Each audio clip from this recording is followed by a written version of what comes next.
નમસ્કાર મિત્રો, આજે આપણી સાથે છે માનવ જ્યોતના જ્યોત એવા પ્રબોધભાઈ મુનવર. પ્રબોધભાઈ મુનવર એટલે ઘણા બધા પરિવારોને ભારતભરમાં જેમણે પરિવાર સાથે એક મિલન કરાવ્યો છે, એવા વ્યક્તિઓની જે સેવા કરે છે એ સેવા અદ્ભુત અને અનન્ય છે. એમની સાથે આજે આપણે મુલાકાત કરશું, પ્રબોધભાઈની સંસ્થા વિશે આપણે જાણશું અને લોકો સુધી પહોંચાડશું. માનવ જ્યોત, જેમણે જ્યોત પ્રગટાવી છે એવા પ્રબોધભાઈ મુનવર સાથે આપણે મુલાકાત કરશું. પ્રબોધભાઈ, તમને આ ક્યારથી પ્રેરણા મળી કે આ વિશે આપણે માનસિક દિવ્યાંગોને વિચારવું જોઈએ? હું છેલ્લે ભુજમાં આવ્યો ત્યારથી મારી ટ્રાન્સપોર્ટની ઓફિસે સર્વિસમાંથી રાતના ઘરે જાઉં એટલે ભીડ નાકામાં 2-3 માનસિક દિવ્યાંગો હોય એટલે એમને હું 10 પૈસાના ગાંઠિયા લઈ દેતો એ સમયમાં. અને 10 પૈસામાં ઘણા ગાંઠિયા આવતા, લગભગ પડીકો આવે મોટું, એનું પેટ ભરાઈ જાય. એટલે આ 10 પૈસાના ગાંઠિયા ખવડાવી 2-3 જણાને પછી હું ઘરે જાઉં તો ઘરે મને એક સપનું આવે કે મારું એક સરસ મજાનું આશ્રમ છે અને એમાં માનસિક દિવ્યાંગો આશ્રય લઈ રહ્યા છે અને એમની સારી એવી સારવાર થઈ રહી છે. મને કલ્પના નહોતી કે આટલા વર્ષ પછી, આટલી મારી મહેનત પછી મારું આશ્રમ થશે. પણ આજે મને એ વાતનો આનંદ છે કે 2.5 એકરમાં મારું લગભગ 2.5 કરોડના ખર્ચે આજે આશ્રમ છે ને જ્યાં માનસિક દિવ્યાંગોની સારવાર થઈ રહી છે. મારો એક સંકલ્પ હતો, એ સંકલ્પ આજે સાચો ઠર્યો છે, જેનો મને આનંદ છે. કેટલી બધી મુશ્કેલીઓ તમારા સાથે આવી હશે, તો એવા કોઈ પ્રસંગો તમને યાદ હોય? કારણ કે માનસિક દિવ્યાંગોને ઘર સુધી પહોંચાડવું, એમને એમના શરીરની સફાઈ કરવી, એમાં ઘણી બધી આપણે જોઈએ ને તો કઠિનતા આવે, મુશ્કેલીઓ આવે. ઘણી વખત એનું ઘર ન મળે ત્યારે પણ ઘર શોધવામાં મુશ્કેલી પડે. ઘણી વખત એ લોકો બીમાર હોય અને ઘણી વખત એવી ગંદી હાલતમાં મળે ત્યારે પણ એને સાફ સુથરા કરવાની જવાબદારી એક સ્વીકારી અને એને અમે પૂરી સારવાર આપીએ અને એનું ઘર શોધી કાઢીએ. માનસિક દિવ્યાંગોની વાત કરું તો અત્યારે ભારતના લગભગ બધા રાજ્યોમાં, છેલ્લે કાશ્મીર બાકી હતો એમાં પણ અમે લોકોએ લગભગ 2350 જેટલા રસ્તે રજડતા એકલા અટુલા નિરાધાર એવા માનસિક દિવ્યાંગોને ઘર શોધી આપ્યા. કોઈ 5 વર્ષે, કોઈ 10 વર્ષે, કોઈ 15, 20, 25. છેલ્લે અમે એકને મોકલાવે 35 વર્ષે ઘરે પહોંચ્યો. તમે વિચાર કરજો, જ્યારે 3.5 દાયકે ઘરે પહોંચે ત્યારે પરિવારજનો પણ એને ઓળખે નહીં. તો આવી પરિસ્થિતિમાં અમે લગભગ આજ દિવસ સુધીમાં સતત એની પાછળ મહેનત કરીએ, કાઉન્સિલિંગ કરીએ, ત્યાર પછી એનું ઘર શોધી કાઢીએ અને પરિવારજનોને વિડીયો કોલ પર બતાવીએ કે આ સંતાન તમારો છે. અને ત્યાર પછી એના પરિવારજનો ભુજ સુધી અને અમારા આશ્રમ પાલારા સુધી એને તેડવા આવે અને જ્યારે એમનું મિલન થાય ત્યારે અમે જોઈએ છીએ એ તો અમને રડાવી નાખે એવું મિલન હોય. કારણ કે આજે 5, 10, 15, 20, 25, 30, 35 વર્ષે મળતા હોય પરિવારજનો, ત્યારે એમને પણ એક બાજુ દુઃખની લાગણી હોય, બીજી બાજુ હર્ષની લાગણી હોય. તો અમે બાજુમાં ઉભા તો અમારી આંખોમાં આંસુ આવ્યા વગર રહે નહીં. કારણ કે આપણે જોઈએ છીએ કે જ્યારે દૂર ને આટલા વર્ષો પછી જ્યારે મિલન થાય ત્યારે એ મિલન અમારાથી પણ ન જોવાય. આપણને એમ થાય કે જુઓ કુદરતે કેવું કર્યું, આટલો અંતર પડી ગયો આટલા વર્ષનો. ને હવે જ્યારે એનો ઘરનો પરિવારની વ્યક્તિ મળી છે ત્યારે એ પરિવારની ખુશી બેવડાઈ જાય છે અને એ પરિવારને ખૂબ જ આનંદ થાય છે. ઘણા બધા માનસિકને આપણે એને બહુ મુશ્કેલ હોય છે, તો એવા ઘણા બધા તમારા સામે પ્રશ્નો આવ્યા હશે, તો એવા કોઈક યાદગાર પ્રસંગ? દરરોજ માનસિક દિવ્યાંગોની સેવા કરવી એટલે કઠિન કામ છે. ક્યારેક બટકું ભરી લે, ક્યારેક શર્ટ ફાડી નાખે, ક્યારેક માથાના વાળ ખેંચે. એ તૈયારી હોય છે તો જ આ સેવા થઈ શકે. અને પ્રદીપ નામ હતું એનું અને લગભગ એ 8 વર્ષનો હતો ત્યારે ઘરેથી નીકળ્યો હતો અને અમદાવાદનો હતો. તો અમને સમાચાર મળે કે ચાલો આપણે અમદાવાદ જઈએ અને મૂકી આવીએ. એટલે અમદાવાદ સુધી અમે ગયા અને એના વિસ્તારમાં જે એણે ઠેકાણ લીધો હતો ત્યાં અમે પહોંચ્યા. તો ત્યાં ઘરને તાળું હતું. આજુબાજુના પાડોશીને પૂછ્યું તો કે એ અહીંથી ઘણા વર્ષથી નીકળી ગયા છે. તો હવે અમદાવાદમાં એને ક્યાં ગોતું, આવો મોટો શહેર શું કરવું? હવે આપણે અમદાવાદ સુધી આવ્યા, હવે તો આપણે પાછા જવું પડશે. બીજું 9 બસ હતી. તો અમે લોકોએ એક ચાની હોટલે ગયા. બસ ઉપડે એ પહેલાં ચાની હોટલ ઉપર બેઠા અને ચા પીવી હતી એને અમને પણ. એટલે અમે ચા માટે હોટલ ગયા તો ત્યાં એક ભાઈએ જોયું કે આ કોણ છે ભાઈ, કે અમારા પ્રદીપ જેવો લાગે છે. અમારો પ્રદીપ હતો ને એ પણ કે લગભગ 8 વર્ષનો હતો ત્યારથી ગુમ થયો છે. ખરેખર પ્રદીપની ઉંમર અત્યારે 15 વર્ષ થઈ ગઈ છે. પણ ચાની હોટલે જે અમે ચમત્કાર જોયો ત્યારે અમને થયું કે ભગવાન સાક્ષાત છે. એણે કીધું કે એનું નામ પ્રદીપ હતું ને અમારો એક આ ગુમ થયો હતો. મેં કીધું વાહ ભગવાન વાહ. હવે તો અમે ભુજ પાછા જવાનો જ્યારે સમય આવ્યો ત્યારે તમે અમારી સામે આવી ગયા અને તમે કહો છો કે આ અમારો છે, તો તમારા એના સગાવાલાને બોલાવો. કે હા, હું હમણાં જ કોલ કરી બધાને બોલાવું છું. તો એના મા બાપને એણે બોલાવ્યા. 9:30 એનો પરિવાર સાથે મિલન થયું. તો ત્યારે અમને ખ્યાલ આવ્યો કે ભગવાન આપણી સાથે છે. જો આજે આપણે ખબર નહોતી કે અહીં ચા પીવા જાશું ને એનું ઘર મળી જશે, તો વિચાર કરજો, એક ચા પીવા માટે હોટલ ઉપર બેઠા અને ત્યાં એના પરિવારજનો બધા આવી ગયા 12:30 વાગે. અમે એનો કબજો સોંપ્યો ને અમને ખૂબ જ આનંદ થયો. અમને વિચાર આવતો હતો કે અમદાવાદ આવા શહેરમાં આ કેવી રીતે શોધવું. કામ કઠિન હતું, મુશ્કેલ હતું. અમે પાછા જવાની તૈયારી કરી લીધી હતી, છતાં પણ ભગવાને હાજર અને ચમત્કાર બતાવ્યો કે ના, હું હાજર છું. અને એનો પરિવાર સાથે જ્યારે મિલન કરાવ્યું ત્યારે અમને પણ ખૂબ જ આનંદ થયો. કેટલા પરિવારો એવા હશે જે માનસિક દિવ્યાંગ વ્યક્તિને તમે એમને સરસ અને સાજા કર્યા? અત્યારે અમે લોકોએ લગભગ અત્યાર સુધીમાં 2350 માનસિક દિવ્યાંગોને દેશના ખૂણે ખૂણે મોકલ્યા છે. બધા રાજ્યોમાં અમારા માનસિક દિવ્યાંગોને અમે લોકોએ ઘર સુધી પહોંચાડ્યા છે. કોઈ ઉત્તર પ્રદેશનો, કોઈ પંજાબનો હશે, કોઈ મધ્યપ્રદેશનો હશે, આસામનો હશે, બધા રાજ્યોમાં અમે મોકલાવ્યા. છેલ્લે કાશ્મીર બાકી હતું, તો હમણાં થોડા સમય પહેલાં કાશ્મીરનો યુવાન ભુજ આવી ગયો, તો એમને પણ અમે ઘર સુધી પહોંચાડ્યો. એક હમણાં આસામનો યુવાન આવ્યો, વૃદ્ધ થઈ ગયો હતો, મોટી ઉંમર થઈ ગઈ હતી, એ 35 વર્ષથી ગુમ હતો. તો એના ભાઈને મેં કોલ કર્યો, તો એના ભાઈ વિડીયો કોલ ઉપર જોયો કે કદાચ કે મને ઓળખી નથી શકતો, હવે 3.5 દાયકા થઈ ગયા છે, પણ મને એમ લાગે છે કે આ કદાચ મારો ભાઈ હોઈ શકે, તો હું તેડવા આવું છું. એટલે આસામથી એ તેડવા આવ્યો. એના ભાઈને જોયું કે મને ખબર નથી પડતી હવે આ ભાઈ મારો છે કે નહીં, પણ અવાજ ઉપરથી એમ લાગે છે કે આ ભાઈ મારો છે. પણ મારો ભાઈ નાનો હતો ને ત્યારે એને મગજમાં વાગેલો હતો, તો એણે તરત જ એના ભાઈના માથામાં હાથ રાખ્યો, તો એના ભાઈને વાગેલો હતો કે ભાઈ તો મારો જ લાગે છે, કે એને નાનો હતો ત્યારે વાગેલો હતો, એ પણ કે નિશાન આમાં દેખાય છે. તો એને સંતોષ ન થયો કે હજી મને કે લાગે છે એમ કે આ ભાઈ મારો છે કે નહીં. ત્યાર પછી એના ભાઈને એણે 35 પ્રશ્ન પૂછ્યા કે તારા પપ્પાનું નામ શું હતું, મમ્મીનું નામ શું હતું, કાકા કાકી, મામા મામી, ભાઈ બહેન. તો એણે 35 પ્રશ્નો જ્યારે સાચા જવાબ આપ્યા ત્યારે બંને ભાઈઓ ભેટ્યા અને 35 વર્ષે એનું મિલન થયું. 35 વર્ષે 35 પ્રશ્ન ને 35 વર્ષે મિલન, એટલે એમને પરિવાર સાથે તમે કેવો અનુભવ? એનો પરિવારને ત્યારે ખૂબ જ આનંદ થયો. અહીં એનો જે ભાઈ તેડવા આવ્યો હતો, પછી બંને ભાઈ ભેટ્યા અને બંને ભાઈ જે રડ્યા ને એ અમારાથી પણ નરેવાયું, અમારી આંખોમાં પણ આંસુ સળી પડ્યા. કેમ થાય 35 3.5 દાયકા જ્યારે વીતી જાય અને એક પરિવારનું ભાઈ સાથે મિલન થાય ત્યારે સ્વાભાવિક છે કે જે ઊભા હોય ને એની આંખમાં આંસુ આવ્યા વગર રહે જ નહીં. તો આવા ઘણા બધા 350 જેટલા આવા મિલન થયા છે. પણ છેલ્લે અમે એક મિલન આ જોયું ત્યારે અમને એમ થયું કે ખરેખર 35 વર્ષ પછીનું જે મોટું અંતર પડી ગયું હતું. કારણ કે એ લોકો તો નાઈ નાખ્યું તો ખબર હતી કે હવે તો આ દુનિયામાં હશે જ નહીં, 100% નહીં. કારણ કે 35 વર્ષ સુધી જેનો અતો પતો ન મળે તો પરિવારજનોએ માની લીધું હતું કે હવે આ દુનિયામાં નથી. અને છતાં જે વ્યક્તિ મૃત્યુ પામી ગયો, પરિવારોએ માની લીધું, અને ત્યાર પછી જો વ્યક્તિ જીવિત મળે તો એની ખુશી બેવડાઈ જાય, એમાં કોઈ શંકાને સ્થાન નથી. આ સેવા માટે તમારી ઘણી બધી ટીમની પણ જરૂર પડતી હશે? અમારી લગભગ 27 કાર્યકરોની ટીમ છે ને અમને લોકો ખૂબ સહકાર આપે છે, દાતા પણ ખૂબ સહકાર આપે છે ને ભુજના લોકો બહુ સહકાર આપે છે, જેના કારણે આ પ્રવૃત્તિ આજે દિવસો અમારી પ્રવૃત્તિ છે ફૂલે ફાલે છે અને સતત અમારી સંસ્થા પ્રગતિ કરે છે.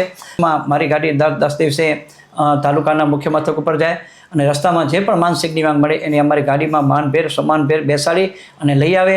ત્યાર પછી અમે સૌપ્રથમ એના બાલ કટિંગ કરીએ, ત્યાર પછી એને સફાઈ કરાવીએ, એને નવડાવી ધોવડાવીએ, નવા કપડાં પહેરાવીએ, 3 ટાઈમ ભોજન પીરસીએ અને ત્યાર પછી એની માનસિક આરોગ્યની હોસ્પિટલમાં ટ્રીટમેન્ટ કરાવીએ, જેના કારણે સ્વસ્થ બને. ત્યાર પછી અમારા આશ્રમના સામાજિક કાર્યકર ઋતુબેન વર્મા એ એમનું કાઉન્સલિંગ કરે અને કાઉન્સલિંગમાં રોજ નવા જવાબ આવે. એક દિવસ કહેશે મધ્યપ્રદેશનો છું, બીજા દિવસે કહેશે હું ઉત્તર પ્રદેશનો છું, તો એમાંથી કન્ફર્મ કરવું પડે અને ત્યાંની પોલીસનો અમે સંપર્ક કરીએ અને ત્યાર પછી જે પોલીસ અમને રિપોર્ટ આપે કે સાંજના તમને રિપોર્ટ આપશો, તમારો ગુમનો અમને મળી છે. અને ત્યાર પછી પોલીસ એના ઘર સુધી પહોંચે છે અને અમને રાત્રે જ એના પરિવારજનનો કોલ આવે કે અમને અમારા પરિવારની વ્યક્તિ સાથે વાત કરો. અને એટલી ખુશી થાય, ક્યારેક મોટી ઉંમરના ઘરમાં હોય તો રડી પડે. અમે રડતા પણ જોયા છે ઘણી વખત વિડીયો કોલ ઉપર, ભાઈ તું ક્યાં છો, હિન્દીમાં વાત કરે ને આપણે જોઈએ ને ત્યારે આપણે એમ થાય જો પરિવારજનો કેટલી દુઃખની લાગણી અનુભવે છે. આમાં ખાસ કરીને હું વાત કરીશ કે પોલીસ ખરેખર પ્રજાનો મિત્ર છે. આજે હું જોઉં છું કે જ્યાં અમે ફોન કરીએ, જ્યાં કોઈ ઓળખાણ નથી, જ્યાં કોઈ પીછાણ નથી, એક બાજુ કચ્છ અને બીજી બાજુ આખો દેશ અને દેશના 3 અલગ રાજ્યો, દરેક રાજ્યની પોલીસ આ માનવતાના કામમાં ખૂબ જ મદદરૂપ બને છે.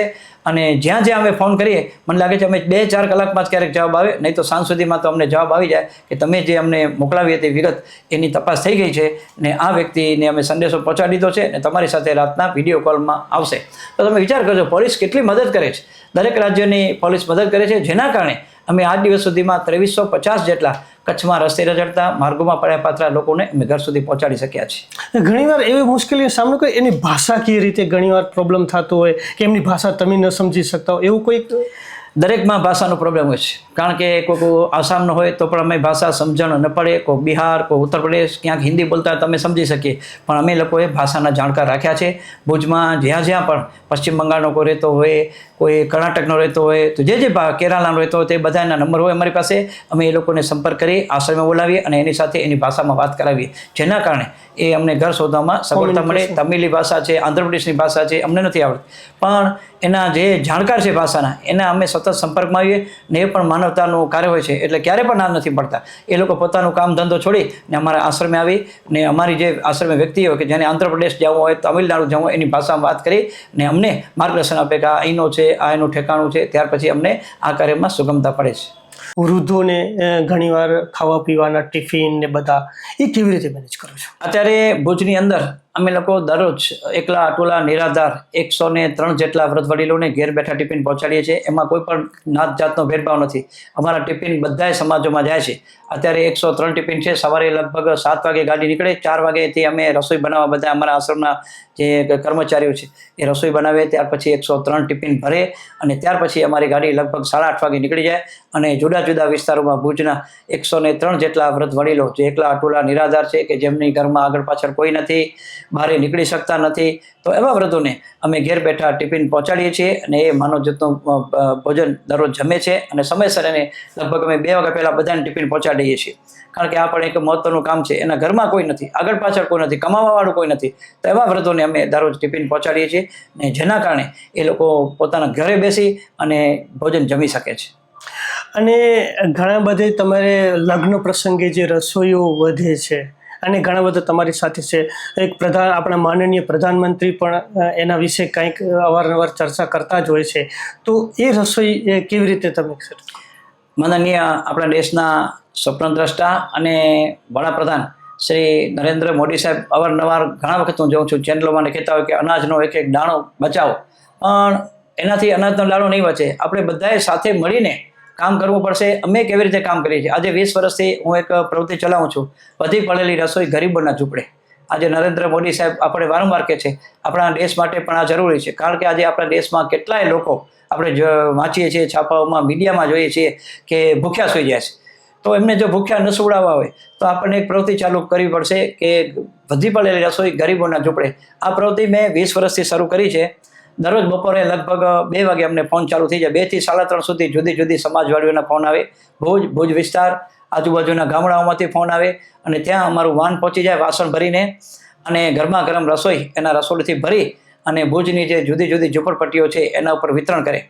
આ વિતરણ માત્ર વિતરણ નથી, આ વિતરણ કાર્યમાં હું એવું કરું છું કે જે વધી પડેલી રસોઈ છે એમાંથી આખા વર્ષમાં 2.5 લાખ લોકોને જમાડું છું. વિચાર કરજો કે રસોઈનો કેટલો બગાડ અટકતો હશે. કોકના પેટનો ખાડો પુરાય છે, કોકનો જઠરાગ્નિ ઠરે છે, તો બીજી બાજુ રસોઈનો સદુપયોગ થાય છે.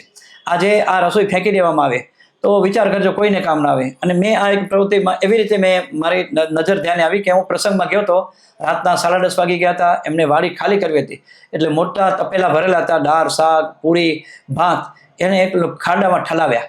મેં એના ફોટા પાડ્યા કે યાર આ કૂતરા ખાય, શ્વાનો ખાય તો માણસ શું કામ ન ખાય? અને ત્યાર પછી મને વિચાર આવ્યો, 2 દિવસ મેં વિચાર્યું કે આનું કાંઈ કરવું પડે, કારણ કે આ લોકો જો રસોઈ ગટરમાં ફેંકી લેતા હોય તો યોગ્ય નથી. આજે આપણા ભારતના કેટલાય લોકો ભૂખ્યા સૂઈ જાય છે. આ અનાજનો દાણો આપણે એના સુધી પહોંચાડવો પડે. એટલે અમે લોકોએ નક્કી કર્યું. ત્યાર પછી એના માટે 2-3 વાનો રાખ્યા છે. 5000 માણસોની રસોઈ ભરાય એટલા વાસણો પર રાખ્યા છે અને દરરોજ બપોરના 2-3 વાગે જુદી જુદી સમાજવાડીમાં નાના મોટા પ્રસંગ હોય એમાંથી ફોન આવે કે આ રસોઈ વધી છે ને તમે લઈ જાઓ. ક્યાં 100, ક્યાં 200, ક્યાં 300, ક્યાં 400, ક્યાં 500 ને ક્યાંક 1500, 1000ની રસોઈ પણ એક દિવસ વધી પડે તો એ રસોઈ અમે ભેગી કરી અને ગરીબોના ઝૂંપડે પહોંચાડીએ છીએ. અને એમાંથી ઘણા બધા ગરીબો ભરપેટ જમે છે અને આશીર્વાદ પણ આપે છે. અને એની સાથે પણ એક કરાર કરેલો, જો તમારા વિસ્તારમાં દારૂ પીવાશે તો અમે તમારા વિસ્તારમાં વિતરણ નહીં કરીએ, તમે તમારી પત્નીને મારશો ને તો તમારા વિસ્તારમાં વિતરણ નહીં કરીએ.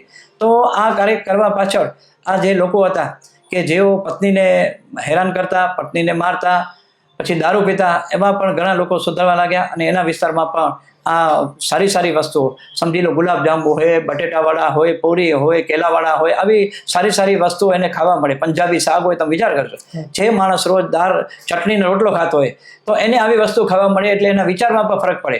તો અમને એ ફાયદો દેખાનો કે આપણે જ્યાં જ્યાં વિસ્તાર ઝૂંપડપટ્ટીમાં વિતરણ કરીએ છીએ ત્યાંના લોકોમાં પણ હવે સુધારો આવવા લાગ્યો છે.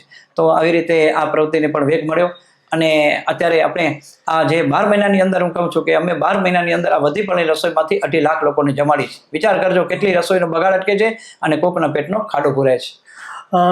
સાંભળ્યું છે કે જેનું કોઈ જ નથી એની તમે અંતિમ વિધિ પણ કરાવો છો, એ વિશે તમે શું કહો છો?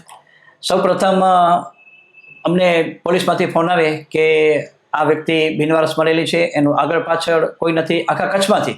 કારણ કે કચ્છની પણ જે પણ બિનવારસ લાશ હોય એ લગભગ ભુજની જનરલ હોસ્પિટલમાં આવે. અને જનરલ હોસ્પિટલમાં ઘણી વખત એવું બને છે દાખલ કરાવવા આવે ને એડમિટ કરાવવા ત્યારે 5 જણા ભેગા આવે, પછી એક એક કરી નીકળી જાય ને ઓ બિચારો એકલો પથારી ઉપર પડ્યો હોય, છેલ્લે એનું મૃત્યુ થાય.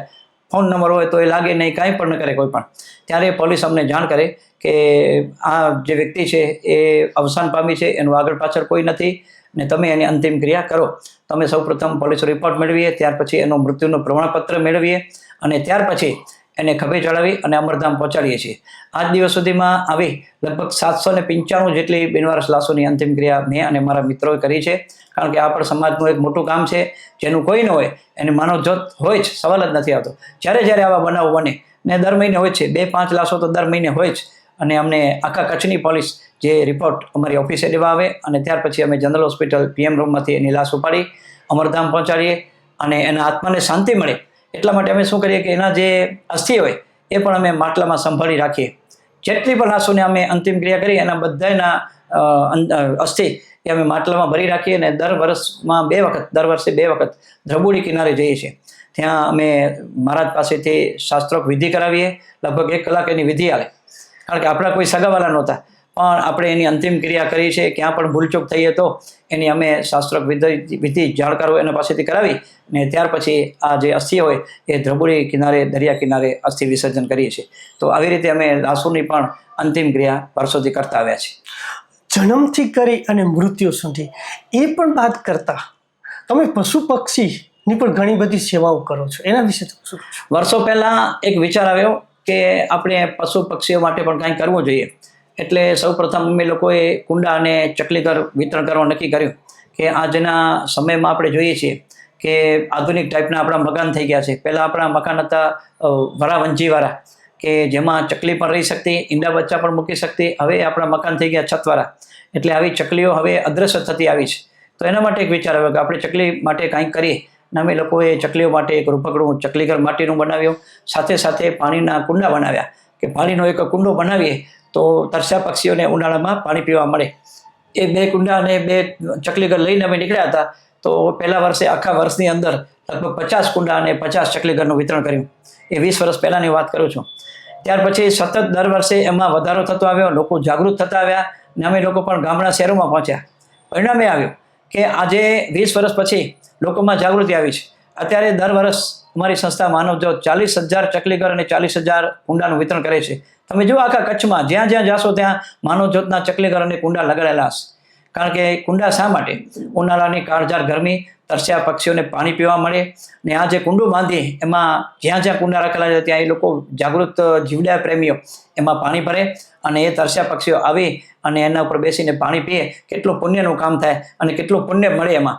તો એક વિચાર સાથે આ કામ ચાલુ કર્યું હતું, તો એને પણ આજે બહુ મોટી સફળતા મળી છે. ને અત્યારે અમે લગભગ દર વર્ષે 40,000 જેટલા કુંડા આખા કચ્છમાં લગાડીએ છીએ. સાથે સાથે ચકલીઘર કે જે ચકલી માટે એક હવે પોતાનું ઘર બની ચૂક્યું છે. જ્યાં જ્યાં અમે ચકલીઘર લગાડીએ, ધારો કે પિંગલેશ્વર હોય કે માતાના મઢ હોય કે નાણસર હોય કે કોટેશ્વર હોય, તમે જો ત્યાં પણ અમારા ચકલીઘર કુંડા લગેલા છે. અને રવેચીમાં પણ જુઓ તો જ્યાં લાગેલા છે ત્યાં ચકલીઓ શરૂઆતમાં આવ જાવ કરે, પછી એમાં માળું બાંધે, પછી એમાં ઈંડા મૂકે અને બચ્ચાનો ઉછેર કરે છે. તો એ પ્રક્રિયા માટે એને હવે આ ચકલીઘર છે ને એનું સાચા રૂપમાં સાચું ઘર બની ચૂક્યું છે. એટલે એમાં પણ ચકલીઓ આવજાવ કરી અને છેલ્લે પોતાનું ઘર બનાવે છે અને પોતાનું ઘર માનીને આ ચકલીઘરને હવે પોતાનું ઘર સમજી અને ચકલીઓ પણ એમાં હવે આવજાવ કરી બચ્ચા ઈંડાને પણ પોતાના ઉછેરે છે. એટલે આવી રીતે એને પણ પ્રસૂતિમાં આ ચકલીઘર ખૂબ જ ઉપયોગી રહ્યું છે. ને અત્યારે ગામો શહેરમાંથી પણ દરરોજ વોટ્સઅપથી લોકો મને ફોટા મોકલાવે કે જો તમે ચકલીઘર લટકાવી ગયા હતા, એમાં ચકલી આવજાવ કરે છે. બીજા ત્રીજા દિવસે એમાં નાના તણખલા ઘાસના લઈને માળું બાંધે છે, પછી એના બચ્ચાને ચણકાવતી એવા ફોટા પણ અમને ઘણા બધા જીવડા પ્રેમીઓ મોકલે છે. ત્યારે અમને પણ આનંદ થાય કે અમે જે આ પ્રવૃત્તિ લઈને નીકળ્યા હતા એને આજે 100% સફળતા મળી છે.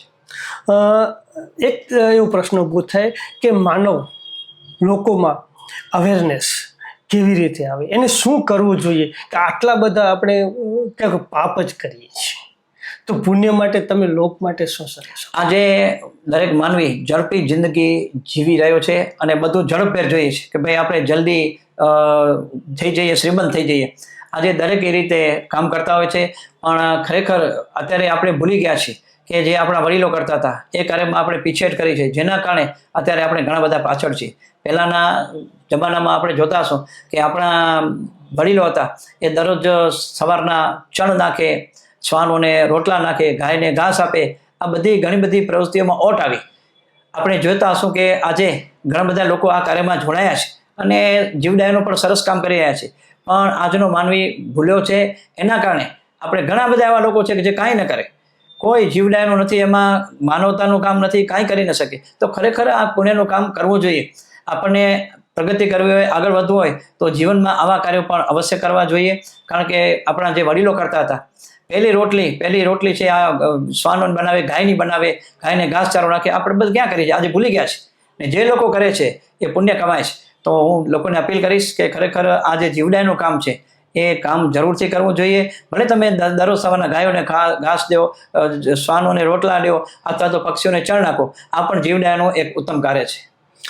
ઘણા બધા જીવદયા પ્રેમીઓ, માનવ પ્રેમીઓ, અંતે એક સવાલ આવે કે આ બધુંનું ફંડની વ્યવસ્થા, પછી આખું ચલાવવાની વ્યવસ્થા, અંતે તમારા ઉપર બધી જવાબદારી આવે છે. એ વિશે તંત્ર કેવી રીતે તમારો આખો સર્ક્યુલર ચાલે છે? તમે કોઈ પણ કાર્ય કરો ને સાચા દિલથી કરો તો મને લાગે છે કે કોઈ પણ એમાં આંચ આવે નહીં.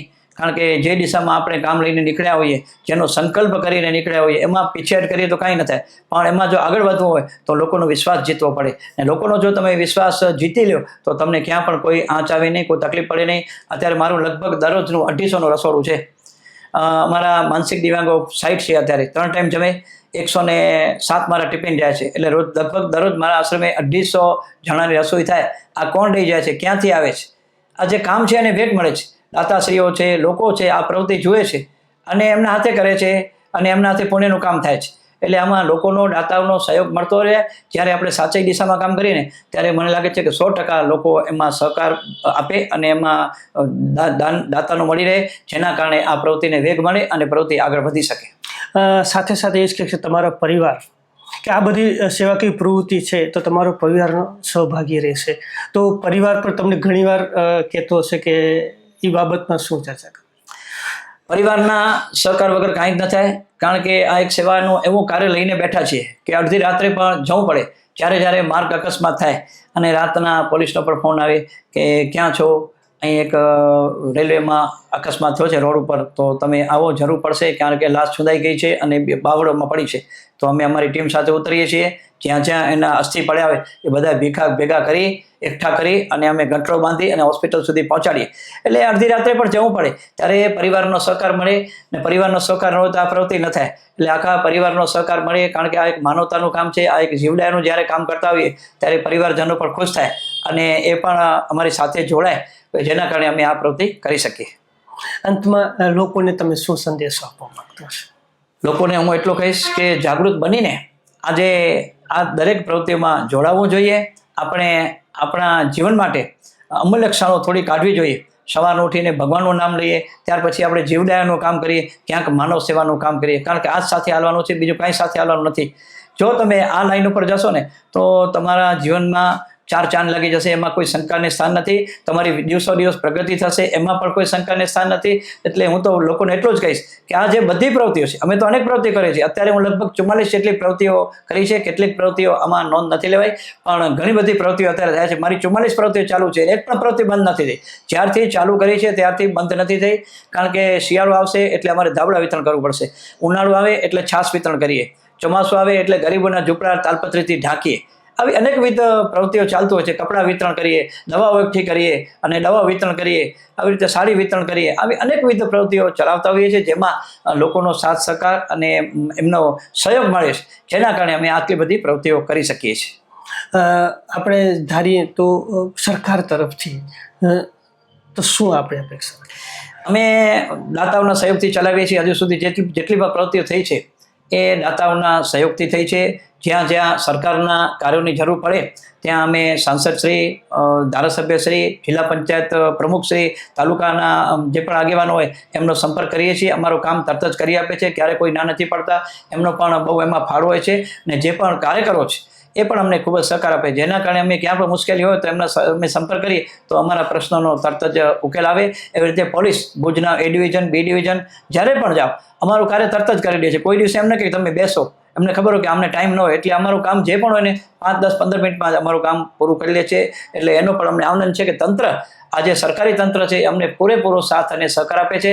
અમારું પાલારા કચ્છ મધ્યે રામદેવ સેવાશ્રમ એ લગભગ 2.5 એકરમાં આવેલું છે. માનસિક દિવ્યાંગનો આશ્રમ છે. ત્યાર પછી એવો વિચાર આવ્યો કે જે વૃદ્ધો છે એ બહુ મુશ્કેલી અનુભવે છે. અત્યારે મારી પાસે જે 2 કિસ્સા આવ્યા, એમાં એક વૃદ્ધ કપલને હું અમૃતસરના મોટા બંધ પાસેથી લઈ આવ્યો હતો, એકને પાવડી પાસેથી લઈ આવ્યો હતો. ને એમને મેં 2 મહિના સુધી, કોઈકને 6 મહિના સુધી મારા આશ્રમે રાખ્યા કે તમે મગજમાંથી કાઢી નાખો, મરી જવું છે, આપઘાત કરવું છે, વિચારો કાઢી નાખો, આપણને જીવવું છે. ત્યાર પછી એમના માટે પણ કંઈક કરવાનો વિચાર આવ્યો. ને અત્યારે પાલારામાં આપણે લગભગ 2.5 કરોડના ખર્ચે LM ભક્તા વડીલોનો વિસામો બનાવી રહ્યા છીએ. લગભગ 2 મહિનામાં એનું કામ પૂરું થશે એટલે અમે લગભગ 40 વૃદ્ધ વડીલોને અહીં આશરો આપી શકશું. એમનું આશ્રય સ્થાન બનશે.